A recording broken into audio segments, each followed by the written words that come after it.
AM 950 weather, I'm Patrick Lilia. Today, showers possible with a high of 86, then tonight clear with a low of 69.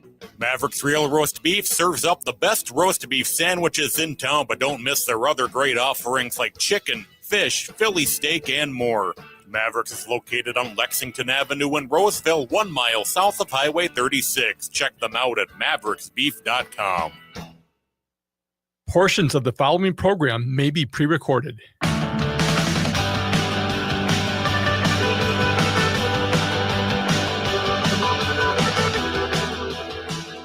Broadcasting from the studios of AM 950 KTNF, the progressive voice of Minnesota, and airing on WCPT 820 Chicago's Progressive Talk.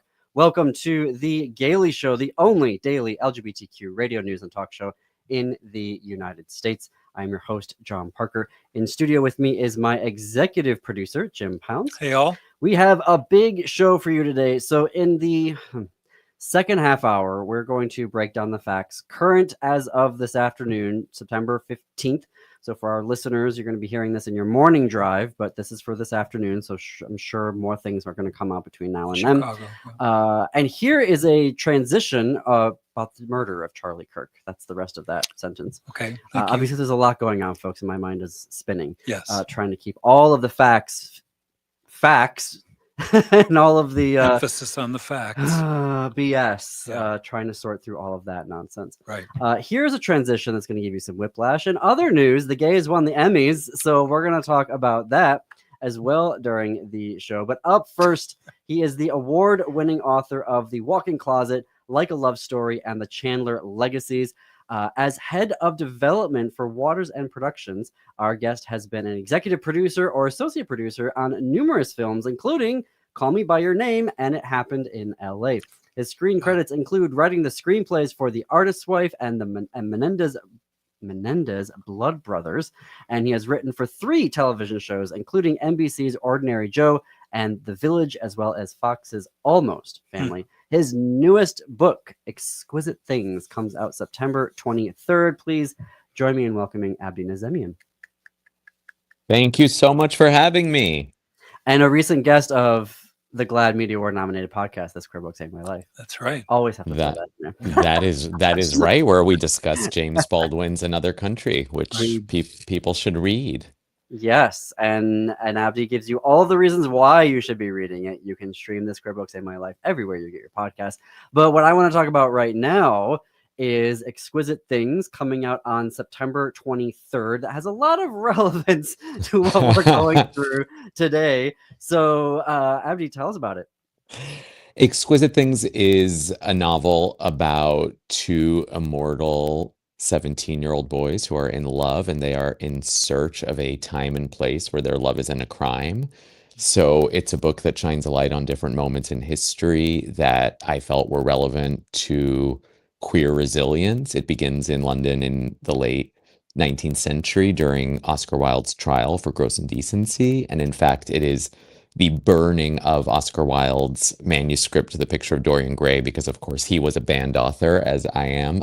It's the burning of the book that makes the boys immortal. So the pages themselves are the magic. And that to me was a statement on how the attempt to destroy the arts and to censor speech ultimately only empowers communities more in the long run, though it doesn't feel that way. And then it touches on different moments in history, from the secret court where Harvard University in 1920 put gay students on trial, basically in secret, expelled them.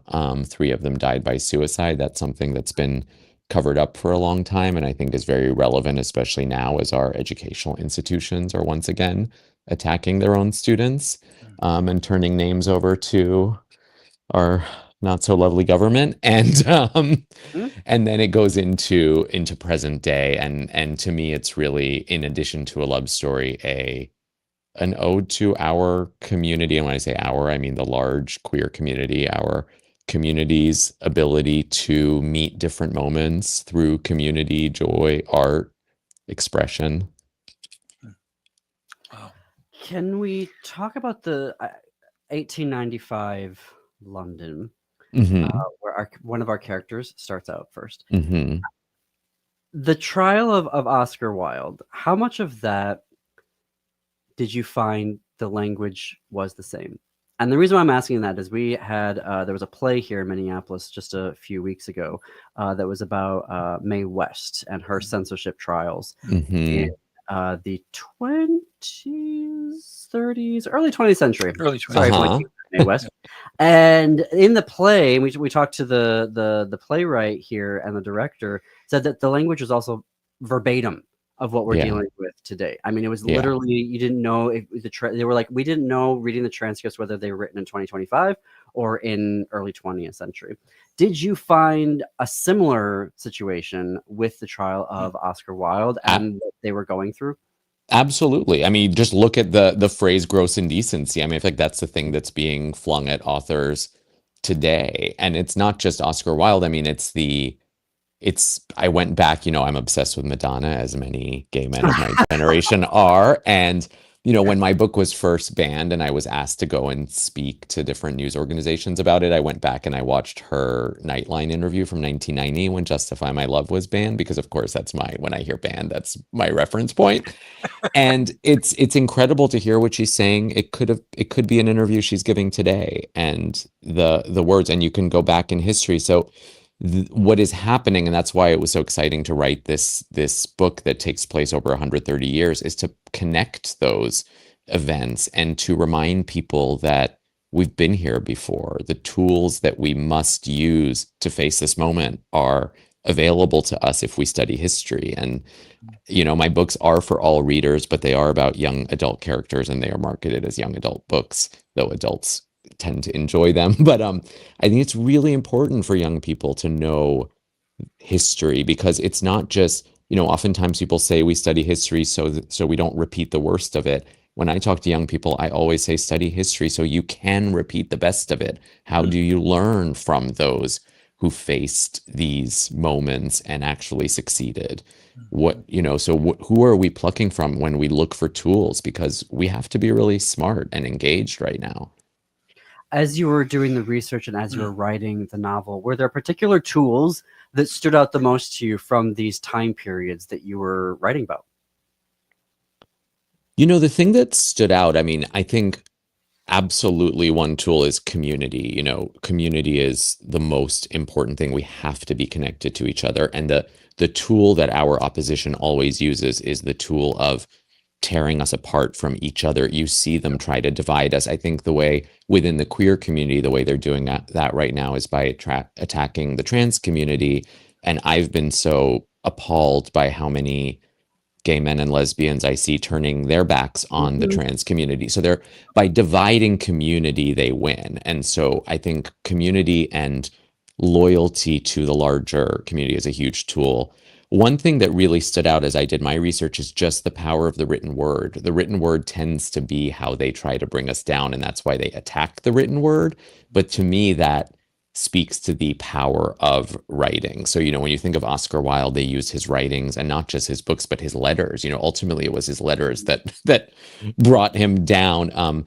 At Harvard in 1920, the reason Harvard began these secret trials against their gay students is because the brother of a student who died by suicide intercepted letters that revealed what was happening in this amazing underground community.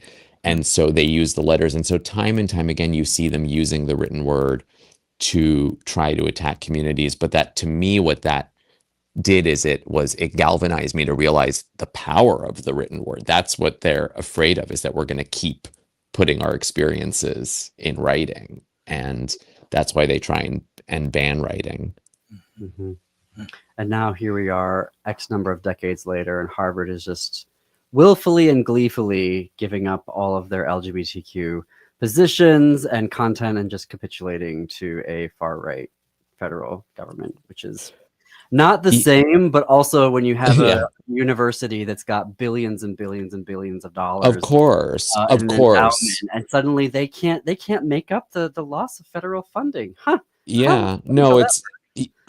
I'm not sure. I mean, I'm not as well versed on Harvard. I was under the impression Harvard was at least fighting back a little bit. My alma mater is Columbia University, and I am truly in a state of I don't even know what the right word is, just extreme Reckless? disappointment and anger. Yeah, but when I went to Columbia, I was a green card holder. I became an American citizen just in time to vote for the first Obama presidency. I was a green card holder, born in Iran, extremely political.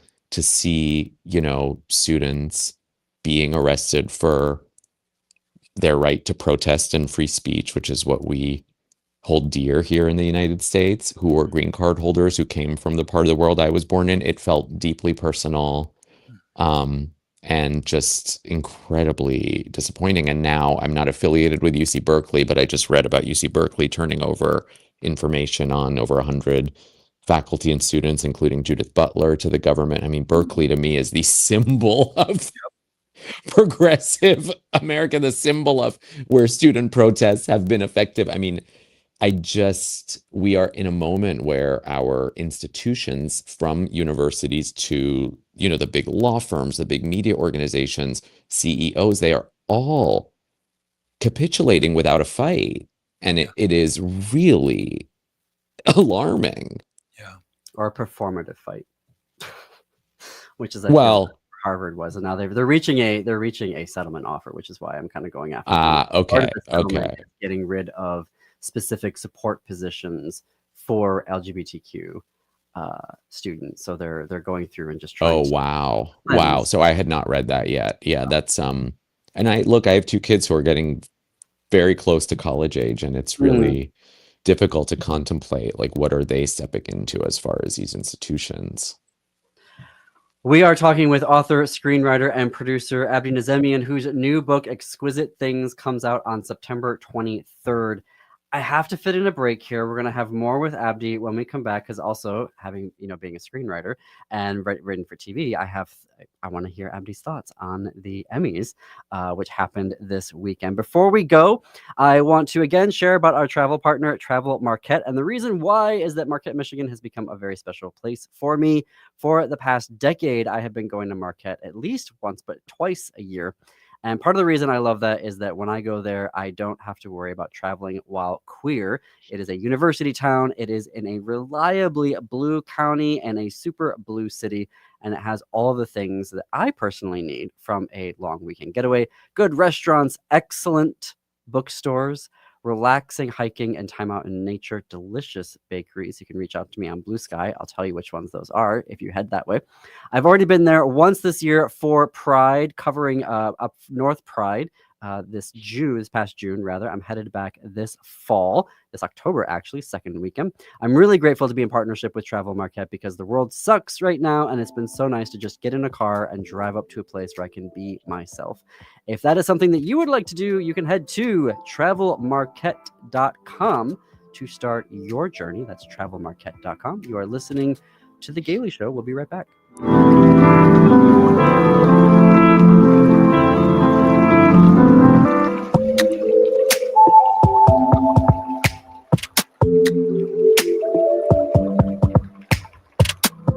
You have a loved one who is not receiving the care that they deserve at their current memory care facility. I'm Aiden Helene, Director of Community Relations here at the Welshire, and I meet with families every single day who are struggling with poor staffing, missed medications, poor personal cares, and an absence of engagement from consistent activities. 85% of our residents at the Welshire are coming from other memory care facilities that could not meet their care needs. Not all memory care is created equally. And if this is something your family is experiencing, I encourage you to come visit our community of well-being and see the Welshire difference, where we promise that your loved one will live with pride and dignity. The Welshire has 24/7 nursing, a robust activities team that provides activities 7 days a week. And when the diagnosis takes a 9-to-5 approach, so will we. Book a tour at welshiremn.com and see our community of well-being in action. That's welshiremn.com. Again, that's welshiremn.com. Hey, Francois, where are we going and why do you have so many canvas bags? Salut, Laura. On y va chez Nicolette's Macarons. Oh, I've never been to Nicolette's store. They're just off Highway 169 and 36th in Plymouth. Oui, ils ont 16 saveurs de macarons là. They have 16 flavors of macaroons at the store. That's why you have so many canvas bags. I love how Nicolette supports small food entrepreneurs. Let's hurry. They're open afternoons, Wednesday through Friday, and midday on Saturdays. Nicolette, c'est génial. Allons-y. Let's go. Overwhelmed trying to make sense of Medicare? As a licensed advisor, I can help you determine your healthcare needs and evaluate your options. I'm Harvey Pearl of Pearl & Company, and I want you to have the peace of mind knowing you have the best coverage available. You deserve an advocate you can trust and coverage you can rely on. And there's no fee, ever. Annual enrollment is October 15th through December 7th. Find me at pearlsofwisdom.com. That's PERLES of wisdom.com. So we can strategize together. Find a wide selection of outdoor hearth products at Woodland Stoves and Fireplaces. Whether you prefer wood or gas, Woodland Stoves has the fire to fit your home. Pizza aficionados know nothing matches masonry oven baking for capturing flavor and nutrition. Woodland Stoves and Fireplaces can easily install one in your home or business. Enthusiasts use these ovens year-round for bread making, wood roasting, even grilling. The mission and passion of Woodland Stoves and Fireplaces is to make the fire work for you. The way humans relate to fire is primordial. We have used fire to warm our bodies, cook our meals, and kindle our spirits. Our team has the know-how to do this in a clean-burning and environmentally smart way. Visit our store and experience the diversity. We have over 35 working units on display at the corner of Riverside and East Franklin. See us online at woodlandstoves.com. Find the fire that fits and works for you. Woodland Stoves and Fireplaces, out of the ordinary products and services since 1977.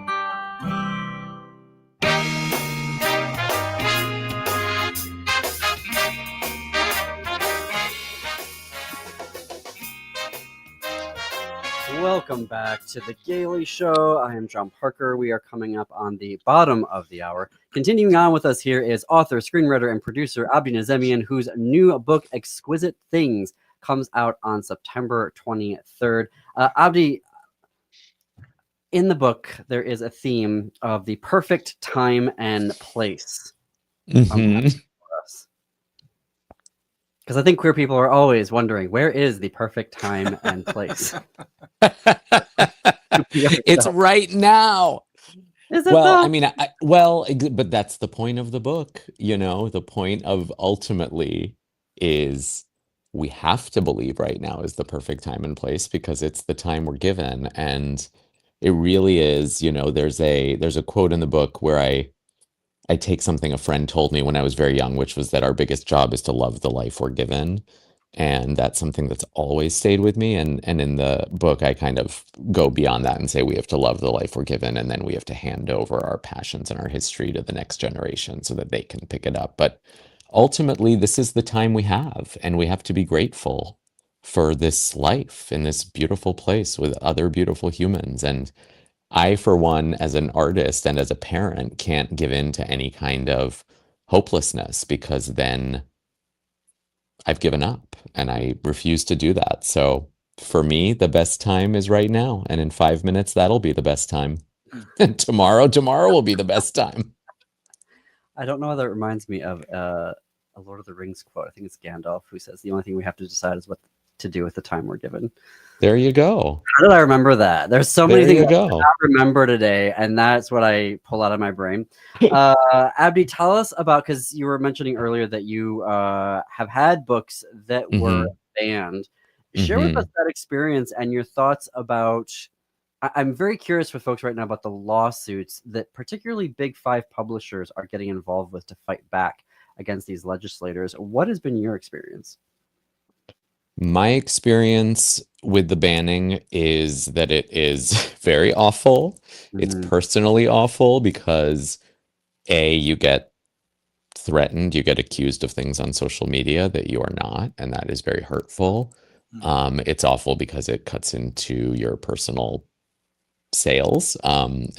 People often congratulate me for being banned, but every banned author I've talked to, including myself, has seen sales go down, speaking engagements go down. It creates a culture of fear where nobody wants to have you speak at their school or university. And then, on a personal level, it's heartbreaking because I write my books because I don't want young people to feel how I did when I was young, which was ashamed, fearful, stigmatized. And so knowing that young people in different communities who are realizing they're queer are seeing their stories banned from their schools it makes my heart break for them because I know what that feels like to be told you don't belong.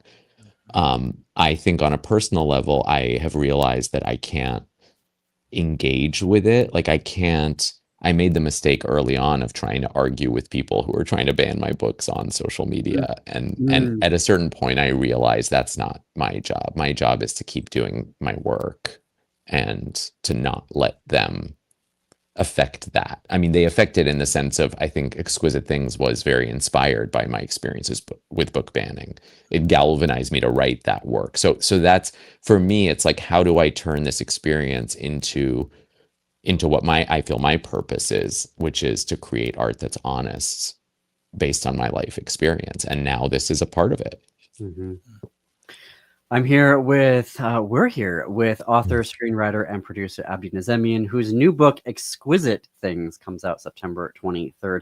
I'm glad that you mentioned that because it's something I didn't know about the book banning sales until I started doing the show and diving into the research and having guests like you on, where it's usually one or two books whose sales will go up depending on how much press that it gets. I'm thinking of Maya Kobabe's book from earlier this year. But for so many, the overwhelming majority, sales go down. School visits, particularly for like YA folks, or just speaking in general, go down.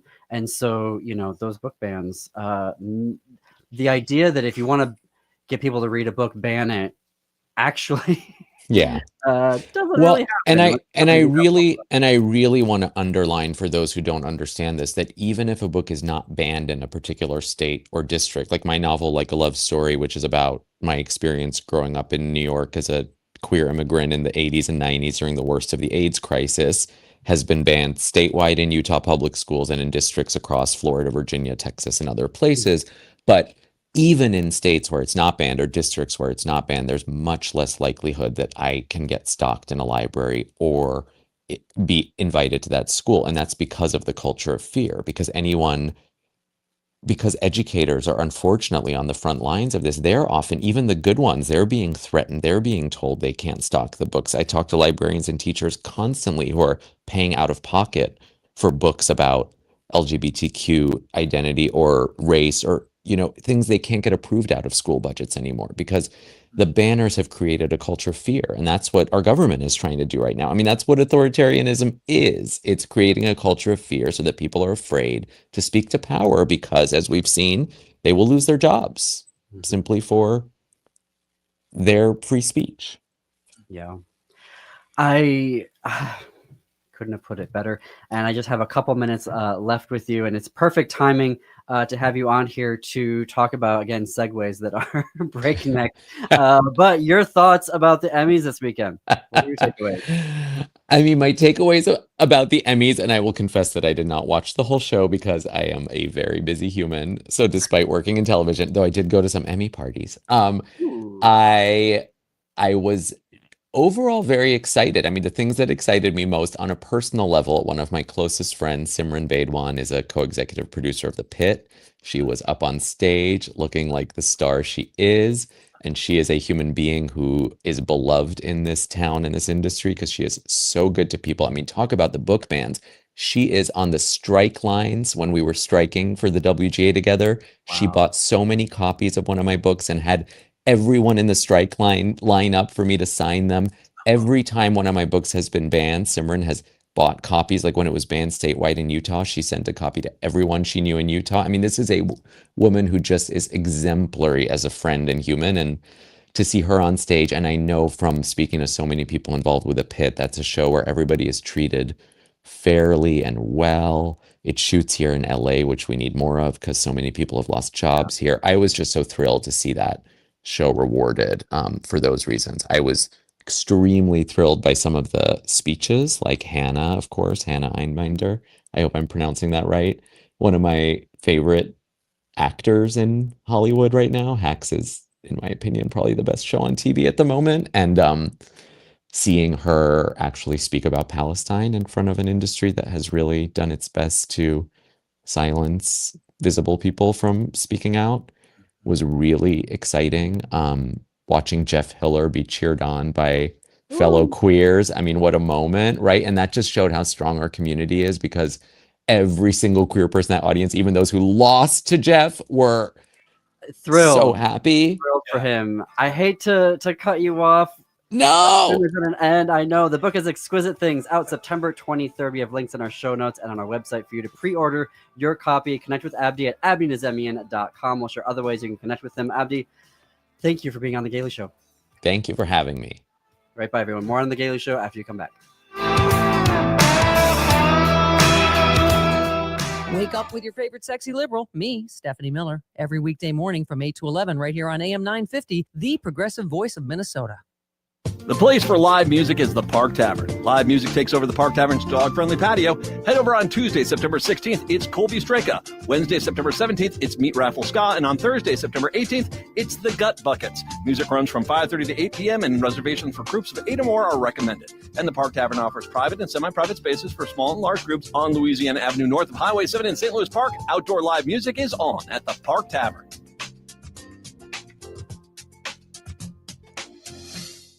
At Schroman Law, we provide more than just legal documents. We walk alongside our clients to ensure their wishes and legacies are being honored with every choice. And we do this while recognizing that this process can be emotional and weighty. Our team includes attorneys, as well as a grief coach and a published writer ready to assist with legacy letters and extra wishes to go alongside your healthcare directive. Contact us today to learn more at schromenlaw.com.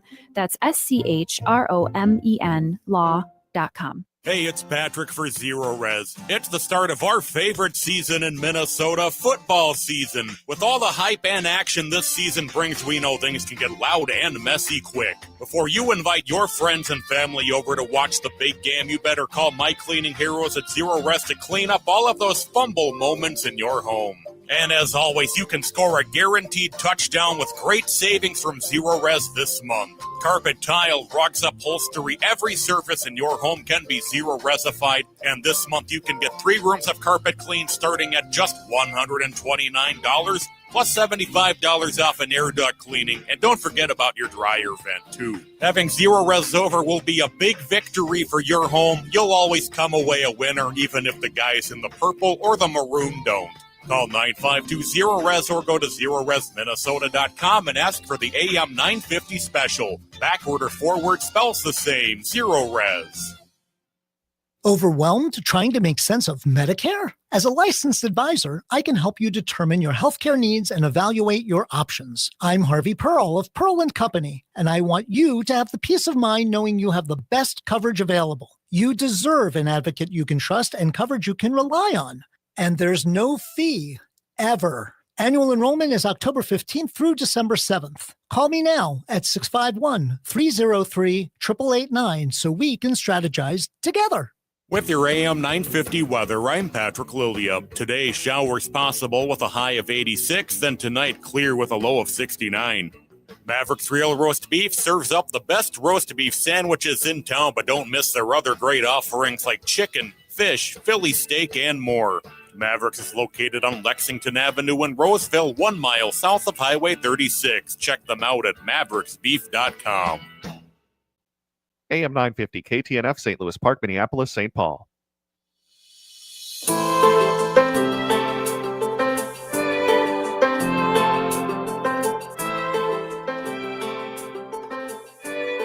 Coming to you from the studios of AM 950 KTNF, the progressive voice of Minnesota, and airing on WCPT 820, Chicago's progressive talk where facts matter. Welcome back to the Gaily Show. I am your host, John Parker.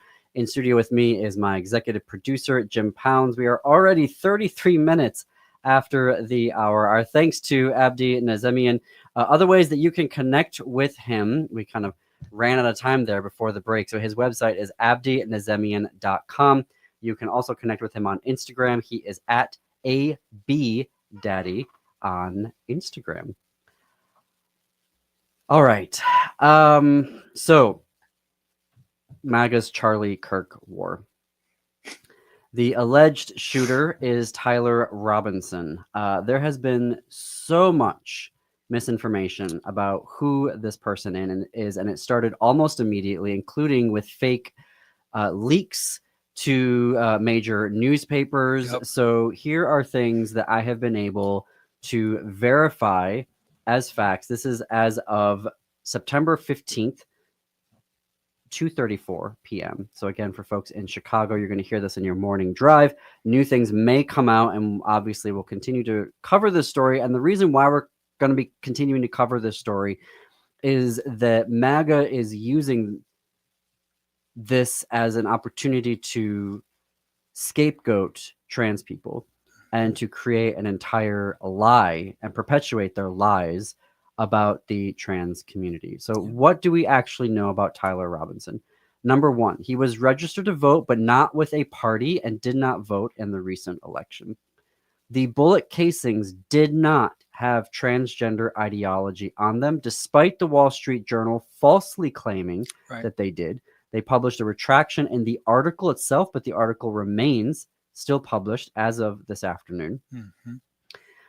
They were given what they cited investigators close to the investigation that turned out to be just completely false. And we have to sit there and wonder, was it deliberately planted there, or was it not? Was it genuine? Was it not? I don't know what's going on there. This is speculation on my part, but they were reporting misinformation. On Sunday morning talk shows, Utah Governor Cox said that Robinson has leftist, quote unquote, viewpoints, but provided no further evidence to that fact. Robinson's roommate is a trans woman who investigators and the Utah governor are claiming was in a relationship with Robinson. But some outlets are reporting that, some outlets don't say that. So I'm deliberately citing what investigators and Utah governor are saying related to that. Robinson's roommate is fully cooperating with the investigation, according to the Utah governor and FBI officials, including, even as of today, Director Kash Patel saying that the roommate is cooperating fully. Robinson's family are full Trump supporters. That has been verified through, looking through their social media and talking with family members, interviews with family. Investigators are claiming that Robinson's political viewpoints evolved towards the left in recent years. Again, though, no evidence has been provided regarding that. And the reason why I'm kind of hung up on the evidence here is that The Guardian interviewed a friend who claimed that same viewpoint, but then immediately retracted their interview with The Guardian once it was published. Goodness. So we're going to have to wait for the evidence to come out. I am very worried here about how quickly they were to say, well, first it was trans bullets, then it was, Tyler was somehow trans, and now the roommate is trans. Like, they're doing everything they can to make this a trans story. And I am very skeptical about evidence and the framing of it, of how it's going to come out.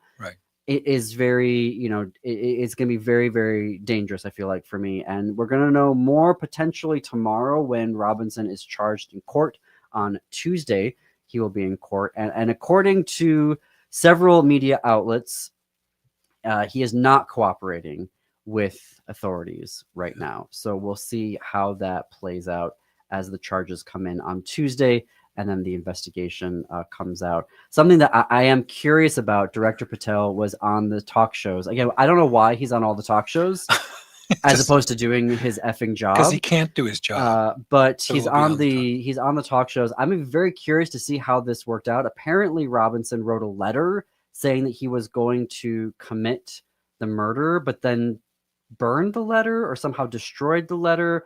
But yet somehow FBI investigators were able to reconstruct the letter to get the information off of it, like what he originally wrote. That sounds very impressive if that's true, to be able to do that. But so I'm going to be very curious how that actually plays out there and if that evidence holds in court. And what about the connection with Fuentes? I mean, I thought I read that there was some imagery which is attached to Fuentes's psychologically damaged viewpoint, and that was associated with Tyler, indicating that he was had a right wing ideology. And what I believe is, if he was in a relationship with this trans woman previously, and my belief is that they broke up because she gave the FBI her cell phone to justify all of the information they could get from it. So they weren't taking bits and pieces, but they could see how the relationship between the two of them evolved, and I believe probably ended. So she's the former girlfriend. That makes more sense. Why else would she say, I want you to see the whole relationship? That is speculation. Well, but that explains why she did what she did. What she did was unusual. What they've done is gone through her entire cell phone to find the entire history of the relationship with Tyler. So it isn't enough to say, oh, she's his girlfriend. She might have been his girlfriend at one time. So again, it raises a huge question. I don't want to be contributing to the misinformation here. So their relationship but you're trying is to put speculative. You're trying to put not you. I mean, people are trying to put contradictory facts together. He can't be both a left-wing ideologue and a right-wing ideologue unless he's gone through That's why I feel it is irresponsible for the Utah governor to be on Sunday talk shows, for the FBI director Kash Patel to be on more talk shows, and they're saying these things, that he's a leftist, without giving us the evidence for that. I think that is premature. If we're going to stop, if we're going to tone down the rhetoric, which is what the governor claims that he wants to do, we need to see actual real evidence here. So for them to be commenting on it before actually showing it to us, we need to stop that. When we look at Vance Luther Belter earlier this summer, who assassinated Minnesota House Speaker Emerita Hortman and her husband and their dog, and also attacked a senator and his wife, we saw the list. We knew what the lists were. The lists of targets that he had, and the U.S. attorney and the investigators were very clearly able to lay out the why of that. But we saw that when the charges were ultimately given. We haven't had, Tyler Robinson has not been charged yet. And so we need to see their evidence. And I think it is very, it does not inspire confidence to me when they are out in the public characterizing the evidence before we're actually even seeing it. But they're not. They're only giving They're only giving the part of the evidence that justifies their false conclusion. That's what concerns me. They have never said, "Oh, he's attached to Fuentes," and yet immediately after this happened, people that were associated with him or knew what that imagery meant said that Fuentes is, far, far, far right of where Kirk was, and that Kirk was very unpopular with Fuentes. So if he's a Fuentes supporter and he takes a shot at this guy, is that a motive? Did he have a relationship with a trans woman that fell apart, and she said, hey, you got to look at these websites because you're crazy, and that his ideology changed? Was he trying to get back together with her? I can think of 3 or 4 motives that the police, I'm sure, are looking at if they're doing their job, that explain all of these contradictory facts. Do you see what I'm saying? But the right wingers are only talking about the half the story that justifies that he was left wing. I don't think they're being honest, Patel or Cox. Here's going to be the ultimate problem. For MAGA, the facts aren't going to matter. The facts are going to matter for independents. The facts are going to matter for liberals and for progressives. Right. And those are the folks that we should be talking to here. And that's why it becomes very, very dangerous to me when the investigators, when the political leadership are out there claiming things, framing evidence without actually showing us the evidence. I think for MAGA, it's already done. They've January 6th this. They know they have their talking points, and they're going to stick with them, and it's going to be it's going to be a huge misinformation campaign from them. What we need to be worried about is actually getting actual evidence, to your point. And there is a big conflict and war between Nick Fuentes and his Groypers army, Groypers, and Charlie Kirk and his movement. But we don't know the extent to that. I think a lot of that was derived from social media images and photographs on Tyler Robinson's social media. But I don't think they're trying to get to the facts. I think they're trying to justify a war of some kind, whether it's physical or legal or something. Their intent, Trump's intent, Patel's intent, Cox's intent, Fuentes' intent, Fuentes particularly, is a shooting war. That's he stated that. So they're trying to get themselves in a position to say, well, we don't have any choice. Now we're justified in starting a conflict, a real conflict, using, like you say, half-truths, something that there's no evidence of. The Republicans are now almost never based on any sort of true statement. You have to really find a Republican that's stating something factually. It's almost non-existent. I'm so ashamed of my former party. I can't even come up with the words to express it. But I agree with you. We're going to win the argument of right or wrong. We almost always do. But we may have lost this battle of convincing a bunch of people of a falsehood, and they start acting on the falsehood. Just like the dumbbell won the election in 2020, which he didn't. But there's a lot of people who falsely believe that, and how we're going to have to one-on-one convince each one of them that they were wrong. I feel that there is precedent for the federal government and the FBI and whatnot. There is historical precedents of them not giving the public the full story of cherry picking evidence. When we look at the Haymarket affair, when we look at the investigations into various groups that they did not like throughout the 20th century and profiling them, I think that is absolutely possible. We're going to have to see here. I'll be curious because they are only doing state charges right now. So only the state of Utah is pursuing charges and not the federal government. And I think the reason why is that they want to find the quickest path towards the death penalty. And that's why we've only seen state charges right now. That is my speculation on why we've only seen state charges. Maybe the U.S. attorney in Utah is trying to figure out bringing federal charges against him. Here in Minnesota, Vance Luther Belcher, the alleged assassin of Speaker Emerita Hortman and her husband, is getting both, actually, federal and state charges. I think that, to your point, the Trump administration has now gone full on saying that there's going to be a crackdown on quote unquote left-wing terrorism. And they're going to be going after what they say are NGOs. Let me find this. This is reporting in USA Today. Both Vice President Vance and Stephen Miller, the Deputy White House Chief of Staff, have discussed that they're going to go after left-wing non-government organizations or NGOs that they said are claiming that are supporting doxing campaigns, helping to orchestrate riots, publicizing the address of political opponent, and promoting messages intended to create violence. And there's a really interesting article. It was just published over the weekend from the Cato Institute. Now, if anybody knows the Cato Institute, CATO, this is not a liberal organization. This is absolutely not a progressive organization. But they put out actual facts, which sort of blew my mind here, because I was finding this from other sources. And then all of a sudden, here's this source from the Cato Institute that popped up. And they have, I'm going to give a couple of data points from them when we come back from the break. You are listening to The Gailey Show on AM 950 KTNF, the progressive voice of Minnesota, and WCPT 820, Chicago's progressive talk where facts matter. Quick break, more to come.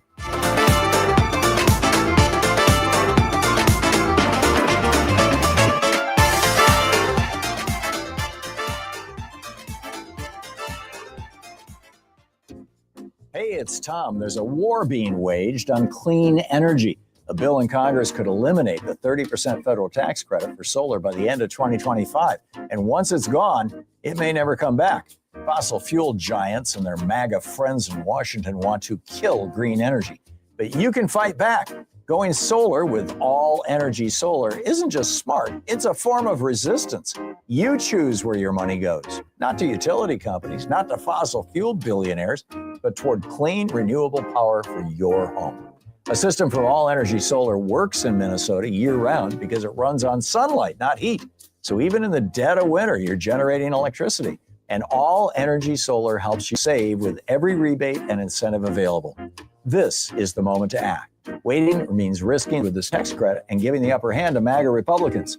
So get your free consultation today at allenergysolar.com and take back your power. Located just north of 50th in France, the Great Wall Restaurant has provided a delicious taste of authentic Chinese cuisine since 1981. Specializing in Szechuan and Peking dishes, they offer one of the most extensive menus in the Twin Cities. Favorites include hot and sour soup, pan-fried dumplings, and mushu pork with homemade Chinese pancakes. Stop by their Edina location or call for takeout at 952-927-4439. See the full menu at greatwallrestaurant.us.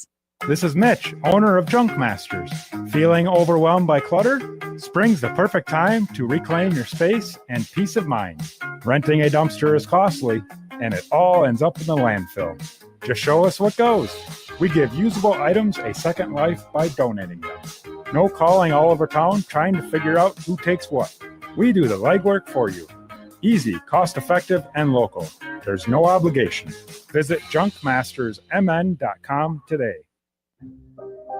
Hi, this is Laura with Food Freedom Radio, and I invite you to discover 2 local grocery stores with a global fare. Market Fresh, south of Rosedale, carries fresh vegetables, quality meats, seafood, and a wide variety of grocery staples, all in a welcoming store. Shanghai Wholesale Market is in the St. Paul Midway area, and it's a food warehouse open to the public. Shanghai Wholesale carries more than 500 types of noodles. And frankly, it's time for Minnesotans to learn that pasta is a little bit more than spaghetti noodles and tuna casserole. There's sweet potato, bean, rice, fresh, frozen, rye. It's a paradise for those seeking gluten-free pasta. Also, both Market Fresh and Shanghai Wholesale Market seek to buy local, so you can look for local quail eggs, unique cheeses, and Minnesota-made tofu. Open the door to food abundance. Discover Market Fresh, your local Asian food store just south of Rosedale, and Shanghai Wholesale Market, your local international food warehouse north of Menards in the St. Paul Midway area.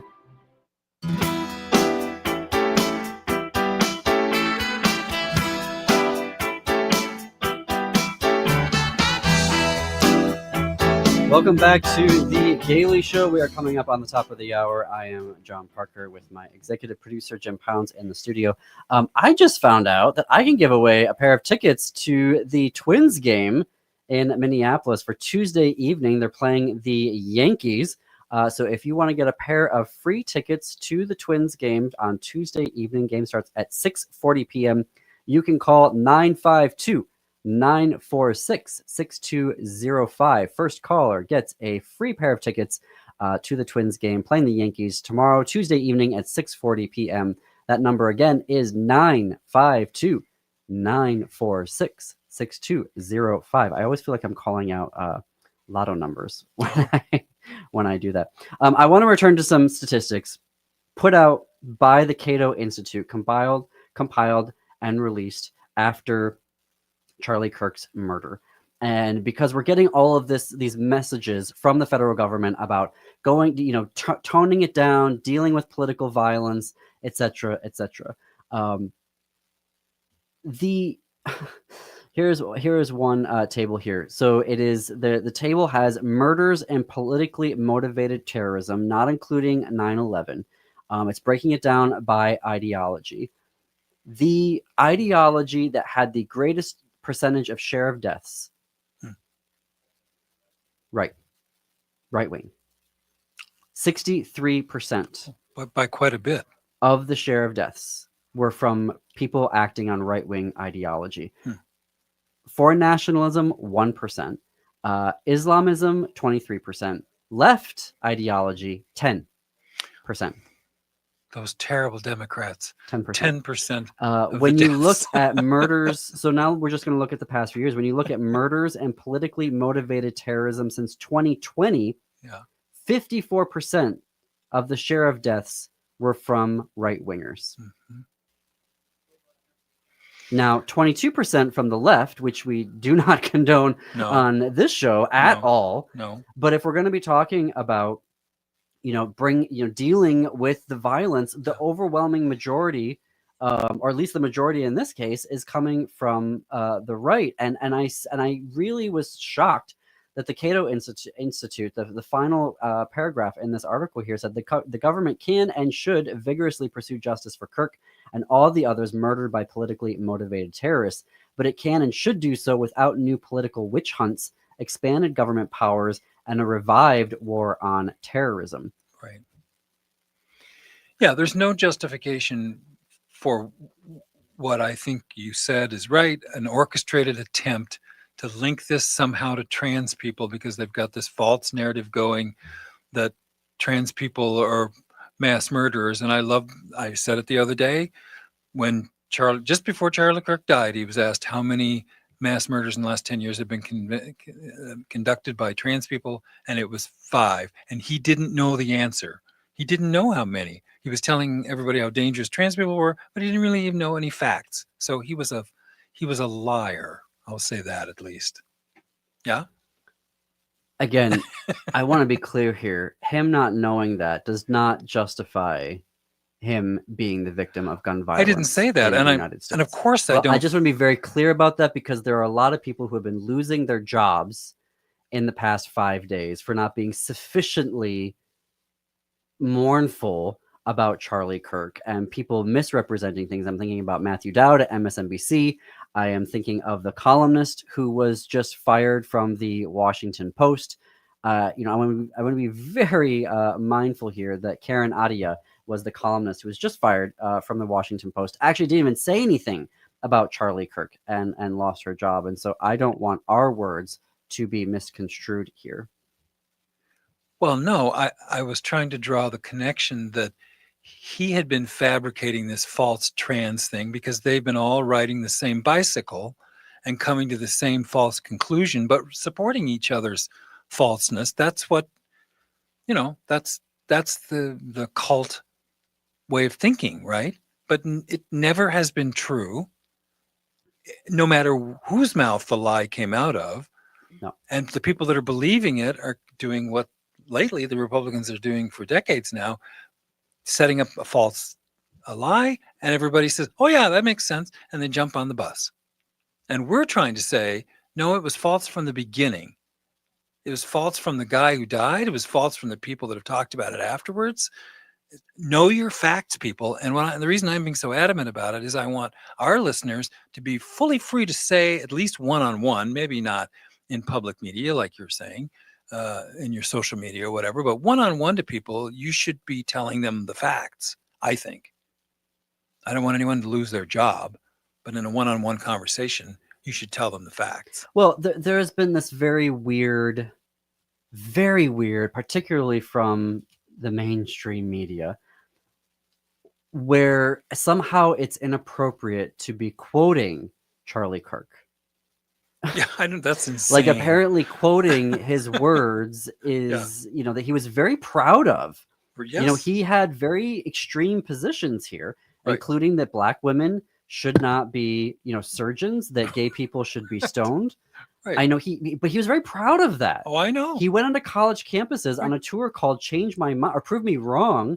And so I don't understand why people are getting fired for quoting his words. I mean, this is a man who very clearly said it is a rational choice to say that we're going to have to accept gun deaths in this country because of the Second Amendment. And that is a rational trade-off. That is the words that he used. Mm-hmm. And so, but somehow people are being punished for quoting his words. And this is something that he was proud of. This is something he defended. These are things that he wanted for. And so I don't understand why these folks are being fired for, and we're wrapping up here, Jim. So I'm going to give you the last word. No, that's I don't right. usually like doing that. That's right. No, I think the people who are firing them are wrong. Defendably and demonstratively wrong, because someone speaking their viewpoint about something and pointing out this hypocrisy is right. And I'm going to keep saying what's right. I don't care what anybody thinks about it. I'm not going to falsify things for some other purpose. Well, there we go. Last word from Jim Pounds. Thank you, everyone, for listening today. Up next on WCPT 820 is Choose Views with Richard Chu. On AM 950, it is the Matt McNeil Show. And stay tuned after that for Native Roots Radio. And then at 10 p.m. Central, Step Into the Unknown with Greg Bakken on Ghost Box Radio. And until tomorrow, keep it queer, America. Keep it queer.